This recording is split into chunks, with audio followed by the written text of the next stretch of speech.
I'm Alexandra Witze. I'm a contributing editor for Science News magazine. I've got a background in geosciences. I have a bachelor's in geology from MIT, and after I got that, I realized I didn't want to go and work in oil and gas. I worked for the Dallas Morning News, which was one of the top 10 newspapers in the country at the time. I've worked for really specialized journals like Nature. I was an editor at Nature for about 5 years. So I've covered journalism from the very specialized to the very general. I think the thing you learn as a journalist is the same thing you learn as a scientist when you're talking to your first journalist, is just how different the deadlines and the level of information is.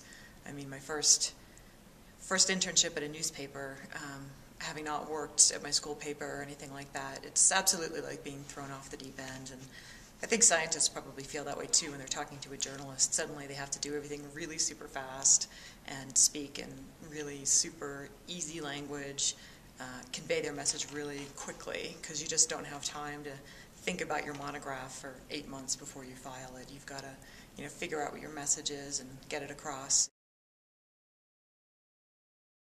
Pretty much everything journalists ask scientists to do to go outside the comfort zone. I mean, the usual things that journalists will tell you about, I mean, being able to respond quickly and clearly, being able to provide the names of people who might not agree with your work, but who can provide valuable context. I have sort of a standard set of questions that I run through for almost every interview, which are, how did you get into this work?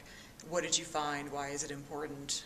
What are you doing next, and how is this going to change the field that you work in? The primary example of please don't ask a journalist this is ask to review copy.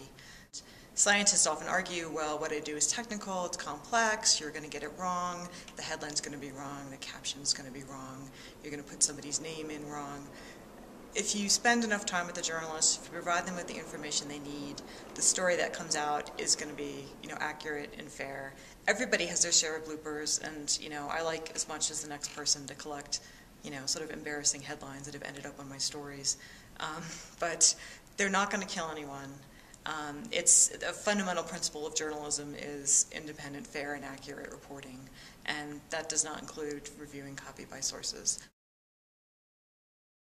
What I'd say to a scientist who feels burned is, I mean, everybody has different experiences, and first of all, I totally empathize with being burned. I mean, we all have heard these horror stories, but I don't think that means that should turn you off media forever. I mean, all journalists are different, all publications are different.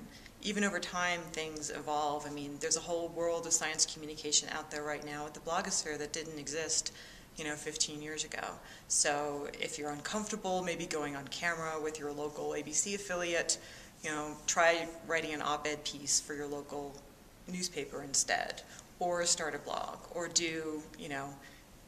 delve back into that world of science communication and talking to the media, and maybe in a different way. I also really recommend that scientists read a lot, because I'm kind of surprised at how many don't read a publication before they grant an interview to a journalist with that publication. So look them up on their website, see what kinds of things they cover, see what kinds of stories this journalist has covered before you call them back. It just gives you a sense where they're coming from and what they do. So again, don't tar everybody with the same brush, I would say. If you've had a bad experience with one reporter, call their competitor next time you've got a scoop.